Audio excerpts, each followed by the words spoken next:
स्वागत है इस नए विश्लेषण में। आटे से भरी उन सदियों पुरानी परंपराओं से निकलकर आज हम एक ऐसी दुनिया में कदम रख रहे हैं जहां रोटियां रोबोट्स बना रहे हैं। जी हां, मैनुअल स्ट्रगल से लेकर एक शानदार फ्यूचरिस्टिक रोबोटिक तकनीक तक का ये सफर सच में कमाल का है। चलिए एक नज़र डालते हैं आज के एजेंडा पर।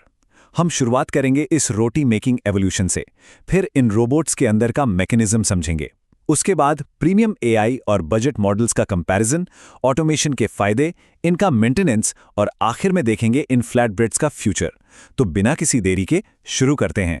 पहला हिस्सा है द रोटी मेकिंग एवोल्यूशन, यानी उस आटे से भरी मैनुअल स्ट्रगल को पीछे छोड़ने का वक्त। हम सब जानते हैं कि रोटी बनाना कोई बच्चों का खेल नहीं है। एक बहुत ही मशहूर कहावत है कि जो रेसिपी देखने में सबसे सरल और आसान लगती है उसे परफेक्ट करने में सालों लग जाते हैं। एक बिल्कुल गोल फूली हुई रोटी बनाना वाकई एक कला है, और यही वजह है कि आज के इस तेज दौर में लोग इस मेहनत भरे काम का एक एफर्टलेस सॉल्यूशन ढूंढ रहे हैं।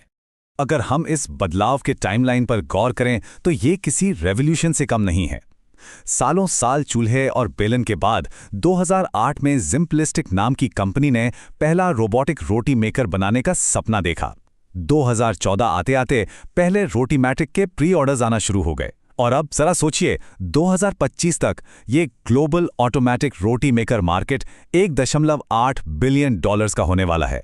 लकड़ी के बेलन से लेकर multi billion dollar tech market तक का यह सफर सिंपली माइंड ब्लोइंग है। अब आते हैं दूसरे हिस्से पर, इनसाइड द रोटी रोबोट्स, एक ऐसी जगह जहां टेक्निक किसी वेल कोरियोग्राफ्ड डांस की तरह काम करती है। बाहर से देखने में ये शायद एक आम माइक्रोवेव जैसी लग सकती है, लेकिन इसके अंदर का नज़ारा बिल्कुल अलग है। एक आम से लगने वाले रोटीमैटिक के अंदर 15 सेंसर्स, 10 मोटर्स और 300 से ज़्यादा छोटे बड़े पुर्जे एक साथ लगातार काम कर रहे होते हैं। ये लिटरली एक इंजीनियरिंग मार्वल है। और ये पुर्जे आपस में एक परफेक्ट तालमेल के साथ काम करते हैं। सबसे पहले आटा, पानी और तेल की बिल्कुल सटीक मात्रा निकाली जाती है। फिर मशीन इन्हें गूंदकर एकदम परफेक्ट डो तैयार करती है। उसके बाद उस डो को बिल्कुल गोल और एक समान मोटाई में बेला जाता है, और आखिर में कंट्रोल्ड हीट का इस्तेमाल करके इसे सेका और फुलाया जाता है। ये बिल्कुल वैसा ही है जैसे किचन में कोई हाईली कैपेबल शू शेफ खड़ा हो। लेकिन सबसे हैरान करने वाली बात क्या है? कच्चे आटे से लेकर एक गर्म, सुनहरी, फूली हुई रोटी तक का ये पूरा सफर सिर्फ 90 सेकंड्स में पूरा हो जाता है। जी हां, 1.5 मिनट से भी कम वक्त में। ये स्पीड सच में बेजोड़ है। बढ़ते हैं अगले सेक्शन की तरफ, premium AI versus budget electric. अपने किचन के लिए सही असिस्टेंट कैसे चुनें? तो अब सवाल आता है कि मार्केट में क्या ऑप्शंस अवेलेबल हैं। एक तरफ है प्रीमियम एआई मॉडल्स जैसे रोटीमैटिक और वंडर शेफ, जो पूरी तरह से हैंड्स फ्री हैं, लेकिन इनकी कीमत $800 से $1500 के आसपास होती है। वहीं दूसरी तरफ प्रेस्टीज और बजाज जैसी ब्रांड्स के बजट इलेक्ट्रिक मॉडल्स भी हैं। ये आसानी से $30 से $40 में मिल जाते हैं, पर हाँ, इनमें डो बनाना और प्रेस करना मैनुअल ही करना पड़ता है। सिर्फ कीमत ही नहीं, इनका साइज भी एक बड़ा फैक्टर है। प्रीमियम मशीन्स काफ़ी भारी होती हैं, लगभग 45 पाउंड्स के आसपास, और इन्हें किचन काउंटर पर एक परमानेंट जगह चाहिए होती है। जबकि बजट मॉडल्स हल्के और कॉम्पैक्ट होते हैं, इन्हें इस्तेमाल के बाद आसानी से किसी भी कैबिनेट में स्टोर किया जा सकता है। और इस ट्रेंड से मार्केट के बारे में क्या पता चलता है? 2025 के डेटा पर गौर करें तो मार्केट का करीब 72.4% हिस्सा इन इलेक्ट्रिक मॉडल्स ने कैप्चर कर लिया है, और मैनुअल मेकर्स सिर्फ 27.6% पर सिमट गए हैं। ये फिगर साफ बताते हैं कि आज के बिजी अर्बन प्रोफेशनल्स के लिए किचन में समय बचाना और कन्वीनियंस कितनी बड़ी प्रायोरिटी बन चुकी है। चलिए आगे बढ़ते हैं और बात करते हैं द बेनिफिट्स ऑफ ऑटोमेशन की, यानी कंसिस्टेंसी, हाइजीन और बेहतर हेल्थ। इस ऑटोमेशन का सबसे बड़ा और इमीडिएट फायदा है हाइजीन, क्योंकि पूरी प्रोसेस में इंसानी संपर्क ना के बराबर होता है। दूसरी चीज है कंसिस्टेंसी, यानी हर रोटी का आकार और मोटाई बिल्कुल एक जैसी होगी। इसके अलावा ये एक्टिव कुकिंग टाइम बचा लेते हैं, और हाँ, तेल और रोस्ट लेवल पर भी पूरा कंट्रोल रहता है। मतलब रोटी बिल्कुल वैसे ही सिकेगी जैसी आप पसंद करते हैं। लेकिन जो चीज इन रोबोट्स को वाकई स्मार्ट बनाती है वो हैं इनके फर्मवेयर अपडेट्स, बिल्कुल हमारे स्मार्टफोन्स की तरह। इन अपडेट्स की मदद से ये मशीन्स अब प्राचीन खापली वीट और हेल्दी मिलेट्स जैसे ज्वार और बाजरा से भी रोटियां बना सकती हैं।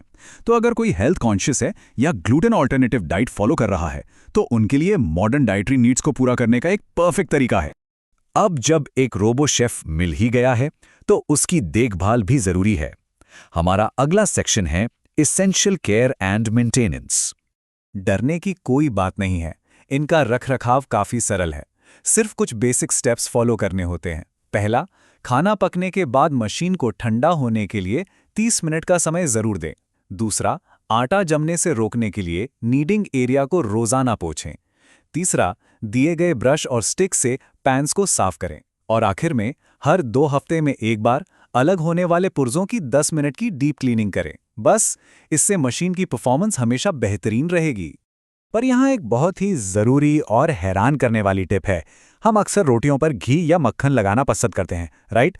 लेकिन इन मशीन्स में कोकोनट ऑयल, घी या बटर का इस्तेमाल बिल्कुल नहीं करना चाहिए।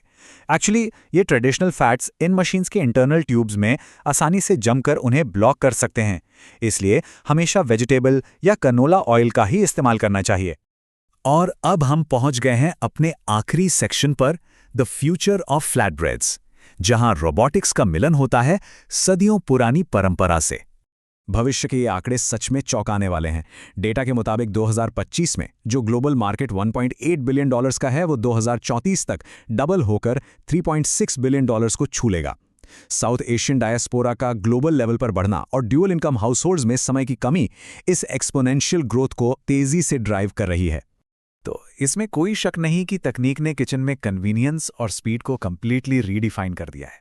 लेकिन इस विश्लेषण को खत्म करने से पहले एक बड़ा सवाल उठता है, क्या स्मार्ट रोबोटिक्स की ये आसानी और ये बेहद सुविधाजनक तकनीक कभी सच में हमारे पूर्वजों की उस पारंपरिक हाथ से बनी और प्यार से सेकी हुई रोटी की जगह पूरी तरह ले पाएगी?